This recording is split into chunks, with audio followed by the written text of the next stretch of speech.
Assalamualaikum warahmatullahi wabarakatuh. Pemirsa beriman, siapa yang tidak mengenal malaikat Israel?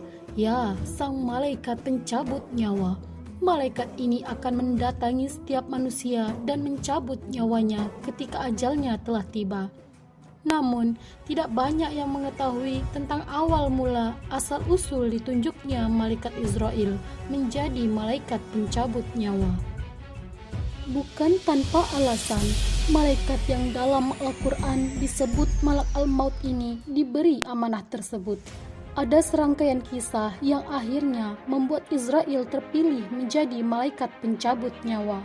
Lantas, dari sekian banyak malaikat, kenapa Allah memilih malaikat Israel menjadi malaikat maut? Inilah ulasannya.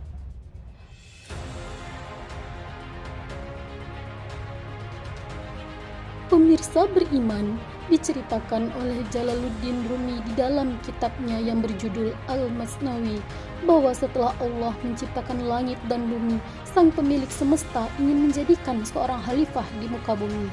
Allah menginginkan khalifah tersebut diciptakan dari asal muasal penciptaan yang berbeda dari ciptaan makhluk-makhluk sebelumnya.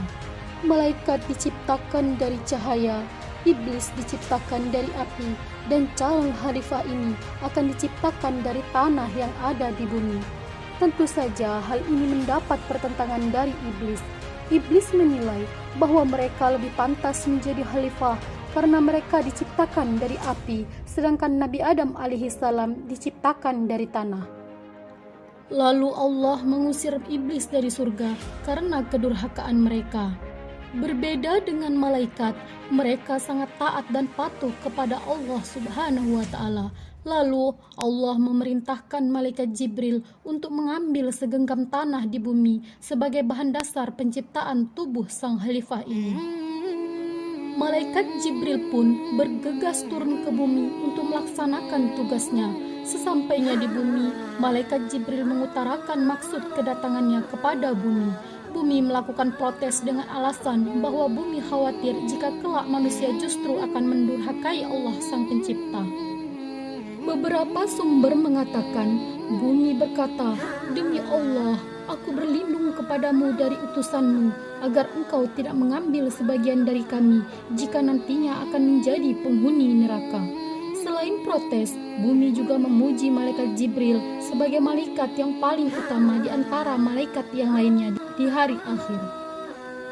Oleh sebab itu, bumi menganjurkan kepada malaikat Jibril untuk lebih memilih belas kasihan daripada pemaksaan. Akhirnya, malaikat Jibril kembali ke hadapan Allah dengan tidak membawa apa-apa. Kemudian Allah menugaskan malaikat Mikail dengan perintah yang sama seperti malaikat Jibril. Malaikat Mikail pun berangkat dan pulang ke hadapan Allah dengan kegagalan yang sama. Bumi membujuk malaikat Mikail agar dapat menahan diri dan menaruh belas kasihan kepada bumi.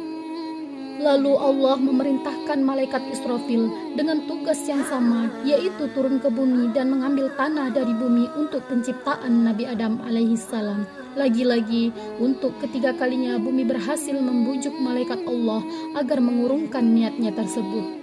Dalam sumber lain dikatakan bahwa setelah mengutus malaikat Jibril, Allah lantas mengutus dua malaikat sekaligus, yaitu malaikat Mikail dan malaikat Israfil untuk turun ke bumi mengambil tanah.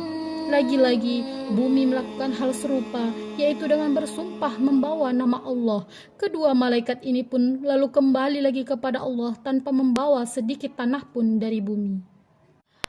Perintah yang keempat diberikan kepada malaikat Israel dengan watak yang paling tegas di antara malaikat lainnya.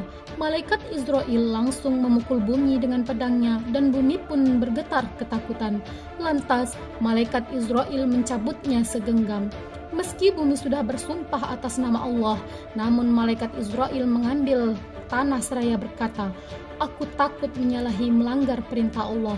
Aku sama sekali tidak akan melanggar perintah Tuhanku, walau dengan segala perendahan dirimu." Ketika malaikat Israel mengambil sebagian tanah dari bumi, bumi pun menangis kehilangan. Kemudian tanah itu dibawa menghadap Allah. Lalu Allah berfirman kepada malaikat Israil, "Mengapa engkau tidak mengikuti sumpahnya bumi?" Jawab malaikat Israil, "Perintahmu lebih aku ikuti dan aku takuti daripada sumpahnya bumi." Kemudian Allah berfirman, "Engkaulah malaikat pencabut nyawa, malakul maut."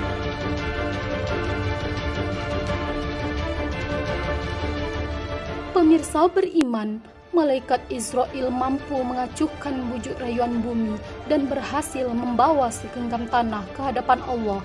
Karena ketegasan malaikat inilah Allah memilih malaikat Israil menjadi malaikat maut atau malaikat pencabut nyawa. Malaikat pencabut nyawa sama sekali tidak boleh berbelas kasih terhadap makhluk yang hendak dicabut nyawanya. Allah Ta'ala berfirman, "Dan setiap umat mempunyai ajal batas waktu. Apabila ajalnya tiba, mereka tidak akan meminta penundaan atau percepatan sesaat pun." Quran Surat Al-A'raf ayat 34. Wallahu alam bissawab.